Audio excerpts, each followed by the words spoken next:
What would a comprehensive immigration reform look like? How would you structure it in sort of broad terms?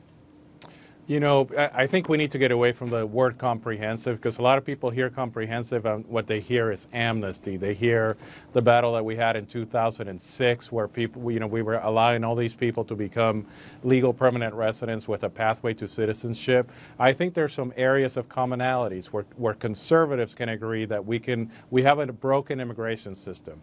We have a broken border. We need to make sure that we enforce our border. We need to make sure that we have something like a 9-9 program and things like that. There's a lot of these things that we want to do as conservatives, but we also understand that we have a broken immigration system where you have people that are trying to come here illegally and it's taking them 15 years, 20 years, 30 years to come to the United States legally.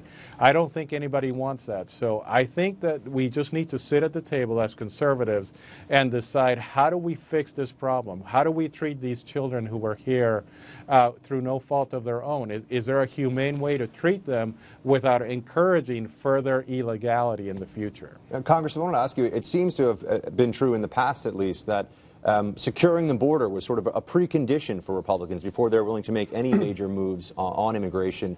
Do you think that's still the case, or do you think it's become just now an electoral necessity to try to actually get some of the steps approved? You're talking about trying to actually have people coming here able to become part of sort of, you know, the legal framework. I mean, do we no longer have to worry quite the same way about securing the border?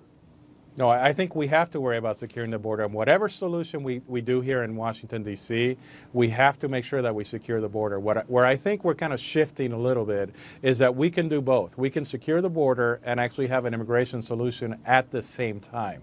We don't, because what some people hear when we say we have to secure the border first and then we will look at something, what they're hearing is that we're really never going to do anything.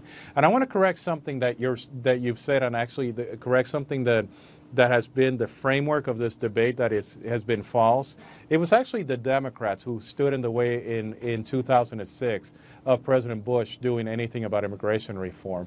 It was people like Barack Obama, when he was a senator, who voted for a bunch of amendments. They had a bill that was almost going to pass the Senate, and Barack Obama and other senators voted for amendments that were pro-union amendments, and they knew that they were kicking the can down the road. They knew that they were actually putting poison pills on this legislation, because people like Chuck Schumer said publicly that if Bush actually won the fight on immigration, that Hispanics were going to vote for the Republican Party.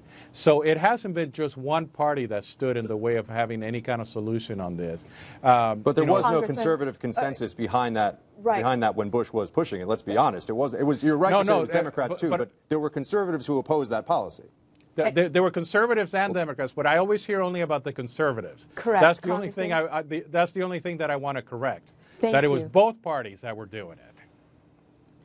Oh, sorry, Congressman, this is Amy Holmes here, and I actually worked for Senator Frist when he was Majority Leader working with President Bush on immigration reform, and it was the Senate Minority Leader, Harry Reid, who refused to get that work done, and Senator Frist was very aggressive and successful in getting Republicans behind comprehensive immigration reform. But I did want to ask you about this notion of work visas, and some people have said that it would be un-American and frankly inhumane to have a system where we have millions and millions of people coming to work in the United States but never having that path to citizenship because they're just here as laborers. What are your thoughts on that?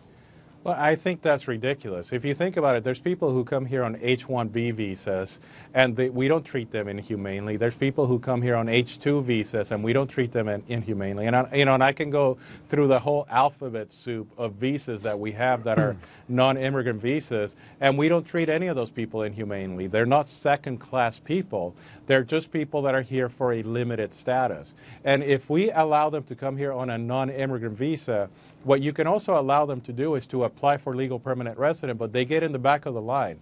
There are always two lines. People who come here as non-immigrants, you can actually have the non-immigrant visa and you can be applying for legal permanent residency at the same time. There's things that we can do. What I think is not a conservative idea is for us to give them the green card as a reward of their illegal status.